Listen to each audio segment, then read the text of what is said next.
Let's bring in our panel today. Rabin-Havt is host of The Agenda on Sirius XM Radio. He's the former aide to Senate Majority Leader, soon to be Minority Leader, Reid.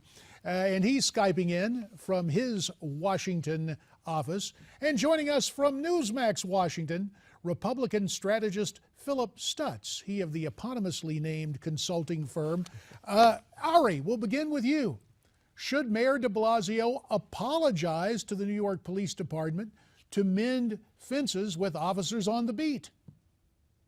Look, Bill de Blasio ran his campaign in part on issues of policing. He talked about stop and frisk and other issues. The reason he won his primary was because of an ad cut with his son in it and issues of race in the city.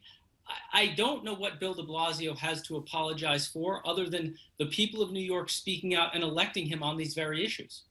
Phillip, let's get your take. Obviously, there were protests and now the ambush killing of 2 police officers. Should the mayor be apologizing for a type of anti-police rhetoric or what has been interpreted in retrospect as being anti-police? Well, I mean, I'm not sure if he should apologize, JD, but what I think is both sides have got to come together and take down the rhetoric and come together and figure out a solution here. I can understand the frustration of the police force, no doubt about it. They believe that the rhetoric that was coming from de Blasio's allies and de Blasio, to some respects himself, contributed to the death and the murder of these officers. But the police officers have got to stop turning their back on de Blasio. They got to sit down and work this out. The city of New York is too important to this country, and they've got to figure out a solution here. Both sides have got to compromise. So if there is unanimity, I take it that both you gentlemen believe that we have to get away from the theatrics and actually sit down for constructive dialogue. Point well taken. There are too many lives at stake. We've had lost lives now, both with victims, where we saw in the Bronx with I can't think of his name, Eric Garner, was taken down, and Republicans and Democrats said that didn't seem very right. The facts in Ferguson maybe don't back up some of the Democrat and African-American protesters, but the bottom line is we've got to come together and stop this. Lives are at stake, people are dying, and we've got to find a solution and tone down the rhetoric. Well, with the minute and a half that remains, let me turn to Ari, because look, all of us, this ain't our first rodeo politically. We understand wedge issues.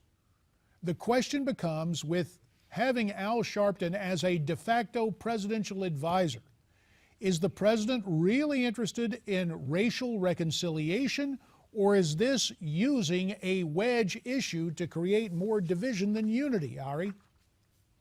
Look, I think Phillip and I agree. I think there does need to be a toning down of rhetoric.